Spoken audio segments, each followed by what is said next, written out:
All right, Detroit Lions move up again and draft a guy from LSU, another guard called Miles Frazier. I don't know where they're going with this guard or anything, to be honest with you, because they drafted Corey Sorsdale not too long ago. They drafted Manu. He supposed to be a guard. So they going guard crazy right now. So I legit don't know. But, they got guys that they like. Check out Detroit Lions Talk playlist. Thumbs up the video, share the video, subscribe to the channel. Lions NFL Draft 2025. Lions select LSU guard Miles Frazier in the fifth. 1, 2, 3, 4, fifth.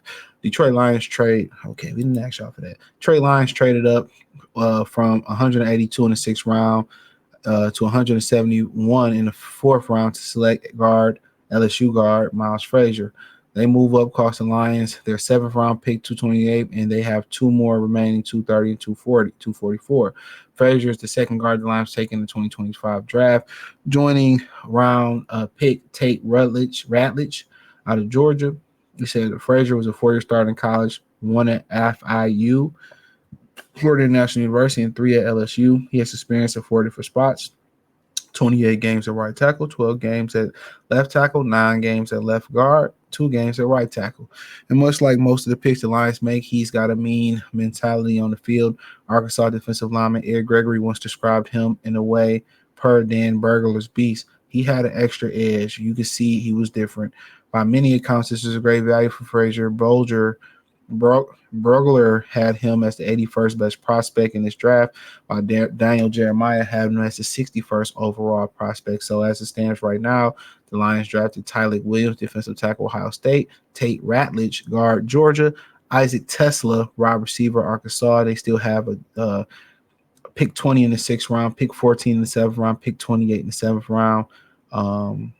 They classified defensive end, guard, defensive tackle, wide receiver, safety, and linebacker as a need. I don't see linebacker being a need. I don't know why that's a need. They still have Malcolm Rodrigo. They signed back Derek Barnes. They got Anizoni, and they still got Jack Campbell. I don't see that being a need. They signed Kirby Joseph, so I don't know why that's a need. Maybe a backup safety. Defensive end, yeah, that's a big need for them. But like I said before, I'm not questioning what Brad Holmes is doing. He can continue to do what he do.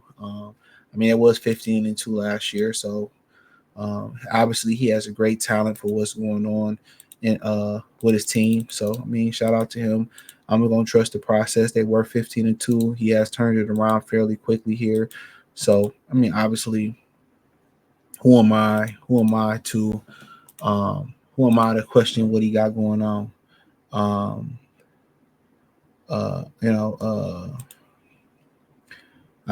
am I to question what's going on? So be it.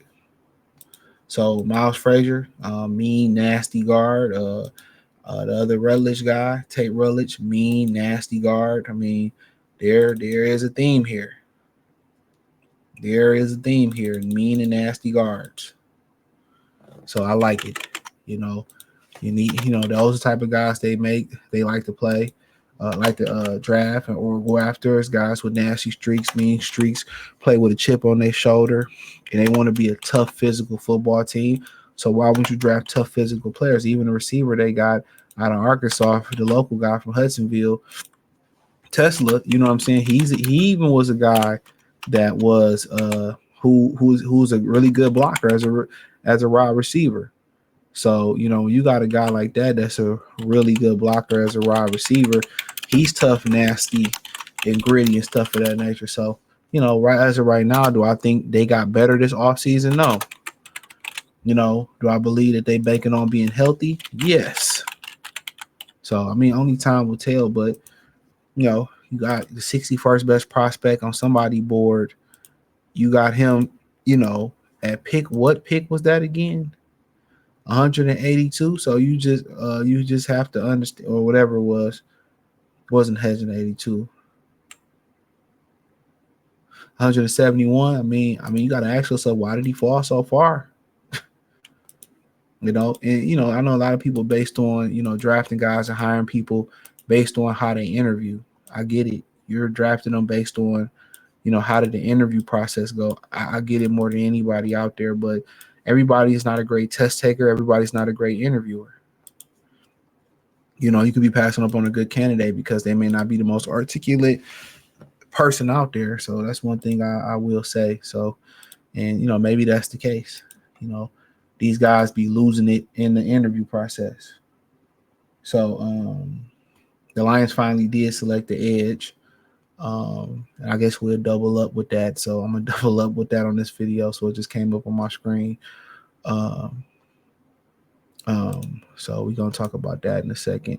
But they finally did take an edge rusher. So um, let me pull that up. I was just so happy to look at my phone and a notification just came in. Um, let's see, go to ESPN, see who they drafted. I just seen Edge. And Brad Holmes is basically saying, fuck what y'all think. So they drafted an edge out of Boise State, A. Hassanein. Uh, so here we go. Ahmed Hassan. I don't know who this dude is. Um, he is from Boise State. Pretty sure they don't have his college stats. So let's uh let's see his background. Uh, he's from Cali. Went to Laura High School. He's an Egyptian American football defensive end, so he's from the continent. Um, give me a minute because they're gonna show a video here. So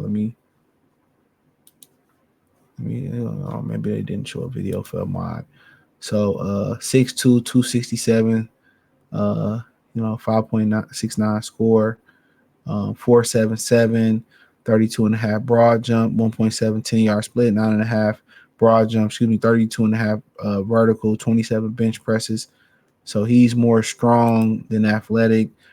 He was projected to go in the 7th round. I believe they picked him in I don't know, who cares. So strengths are racked up 32 tackles for loss, including 22 sacks over the last 2 seasons. Plays each snatch with the ideal motor and passion. There you go, right there. Translation, motor, passion, mean streak. He feel for quick hand transition at the junction at the rusher.